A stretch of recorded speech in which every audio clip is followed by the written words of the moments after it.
Encre d'histoire, Plume et Voix, Alban de Maigret.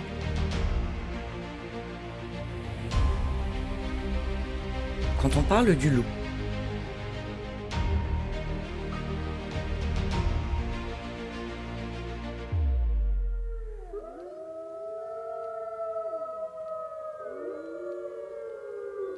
Faut-il protéger les troupeaux et le pastoralisme au détriment des loups? Faut-il préserver ou réguler la présence de ces canidés sauvages? Voilà un sujet qui fait débat depuis des années, et chaque gouvernement doit à son tour se jeter dans la gueule du loup en annonçant un nouveau plan loup. La raison du plus fort sera-t-elle la meilleure? Nous l'allons savoir tout à l'heure, comme aurait dit Jean de La Fontaine. Les loups, animaux symboles par excellence, sont bien plus présents dans nos vies qu'on pourrait le croire. Prenons l'exemple d'une famille qui vient de retrouver sa tanière pour la rentrée. Si la petite dernière réclame qu'on lui raconte pour la énième fois l'histoire du petit chaperon rouge ou de la chèvre de Monsieur Seguin, son grand frère, lui, est trop impatient d'enfiler son uniforme de louveteau. Le numéro 2, qui se prend déjà pour un jeune loup, a juste retrouvé son lycée, mot issu du grec loukaion, qui signifie domaine divin réservé aux loups près du temple d'Apollon où enseigna Aristote. Tandis que l'aîné cherche ardemment un loup pour son premier bal masqué.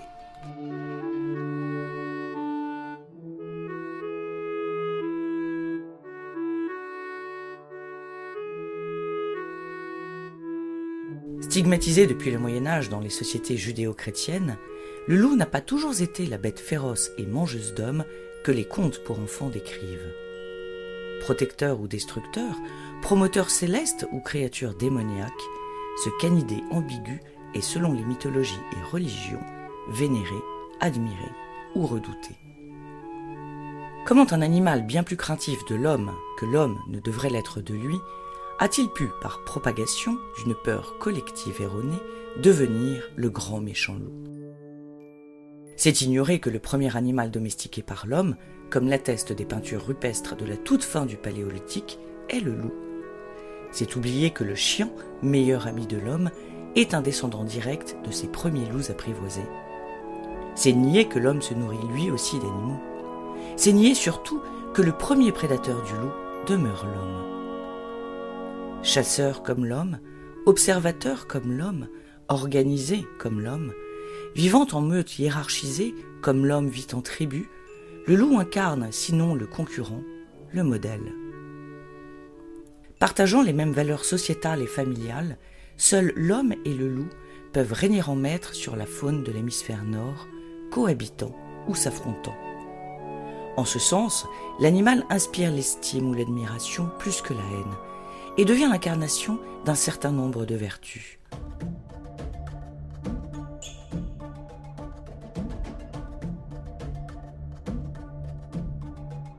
Les Indiens d'Amérique étaient probablement ceux qui accordaient le plus d'honneur aux loups, qu'ils vénéraient comme leurs maîtres chasseurs, mais aussi leurs initiateurs spirituels. Le loup, qui personnifie pour l'Indien la loyauté et la fidélité, du fait de sa vie en meute avec une compagne unique, dispose d'une place de choix sur les totems et dans les classements des animaux. Protection, santé et fécondité étaient réclamées aux bêtes sauvages quasi déifiées dont pensaient descendre les tribus indiennes, à l'instar des Étrusques, des Lutis ou des Daces en Europe.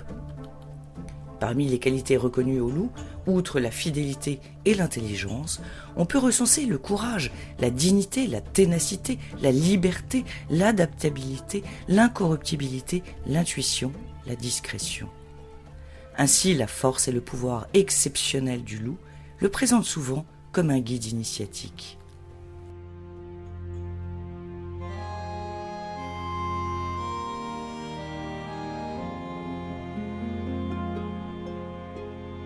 L'un des derniers druides instructeurs de Merlin l'Enchanteur n'était-il pas Blaise, qui veut dire loup en breton, parce qu'il vivait au milieu d'eux?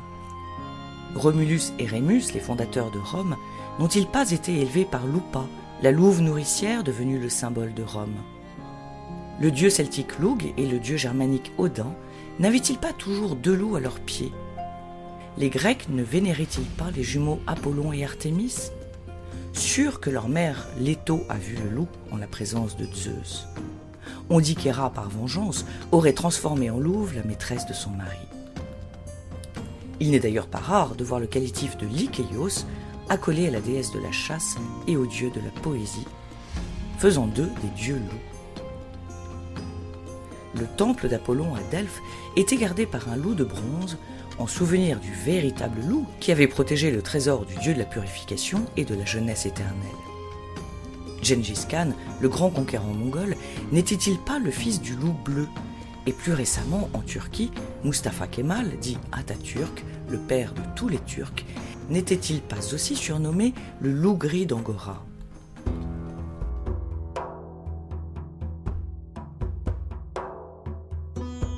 Plus que la jouvence, c'est la force et l'énergie combative que les guerriers gaulois espéraient puiser en se nourrissant de loups. Tout comme les Winilis, un peuple germanique qui signifiait loup. Et si les Gaulois recouvraient leur casque d'une tête de loup, c'était bien pour se mettre dans la peau du loup et se donner le courage nécessaire au combat. Apercevoir un loup avant une bataille était présage de victoire. Et Mars, le dieu romain de la guerre, père des jumeaux fondateurs de Rome, était symbolisé par un loup. Associé à la lumière, le loup symbolise le passage vers l'autre monde. Chez les Grecs, Hadès, le dieu des morts, était vêtu d'une peau de loup, tandis que chez les Égyptiens, Upwaout, le dieu loup, se tenait à l'avant de la barque solaire d'Osiris lors de la traversée nocturne dans les régions souterraines. Les Grecs baptisèrent d'ailleurs Assiout, la ville qui lui était dédiée, Lycopolis. Les Chinois associaient l'étoile Sirius à un loup chargé de garder le palais céleste. Le loup cristallise l'éveil individuel de l'homme. Il montre le chemin vers le monde des morts. C'est un passeur. Dans la mythologie nordique, Fenrir est le loup géant, gardien du monde des morts. Associé à la destruction et au destin funeste de la fin du monde, il fut attaché par les autres dieux, mais se libéra de ses liens et avala Odin avant d'être abattu. Le symbole du loup est donc très fort et plutôt positif dans la majorité des civilisations. Si les Hébreux voyaient en lui une manifestation de la puissance divine, le Nouveau Testament a renversé l'image du Canis lupus dans une métaphore associant l'agneau au Christ et le loup à Satan. Le loup diabolisé devient l'incarnation de tous les maux. Saint François d'Assise est sans doute le seul à briser cette image en adoptant Frère Loup à Gubbio. Le paroxysme de la psychose collective est atteint à la fin du XVIIIe siècle en Lozère avec la célèbre bête du Gévaudan. Si l'on en croit les chiffres, les loups ont fait moins de victimes humaines que les chiens. Un loup vit seul uniquement s'il est malade ou a été banni par sa meute. Et son instinct premier est de fuir cet homme qui le terrifie. Mieux que personne, Alfred de Vigny rend toute sa noblesse à cet animal injustement haï dans son superbe poème « La mort du loup » de 1843. Rompant avec l'image moralisatrice des contes et inspirant bien plus que la pitié, le respect. C'est justement avec ce poème, lu par la douce voix de Gérard Philippe, que nous vous proposons de clore ce podcast. Le loup le quitte alors, et puis il nous regarde. Les couteaux lui restaient au flanc jusqu'à la garde. Le clouait au gazon, tout baigné dans son sang. Nos fusils l'entouraient en sinistre croissant. Il nous regarde encore. Ensuite, il se recouche, tout en léchant le sang répandu sur sa bouche. Et sans daigner savoir comment il a péri, refermant ses grands yeux, meurt sans jeter un cri.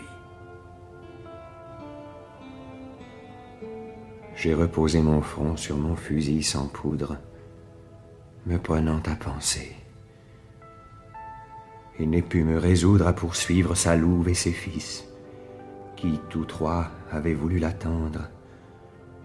Et comme je le crois, sans ces deux louveteaux, la belle et sombre veuve ne l'eût pas laissé seule subir la grande épreuve. Mais son devoir était de les sauver, afin de pouvoir leur apprendre à bien souffrir la faim, à ne jamais entrer dans le pacte des villes que l'homme a fait avec les animaux serviles qui chassent devant lui pour avoir le coucher les premiers possesseurs du bois et du rocher. Hélas, ai-je pensé, malgré ce grand nombre d'hommes, que j'ai honte de nous, débiles que nous sommes. Comment on doit quitter la vie et tous ces maux, c'est vous qui le savez, sublimes animaux.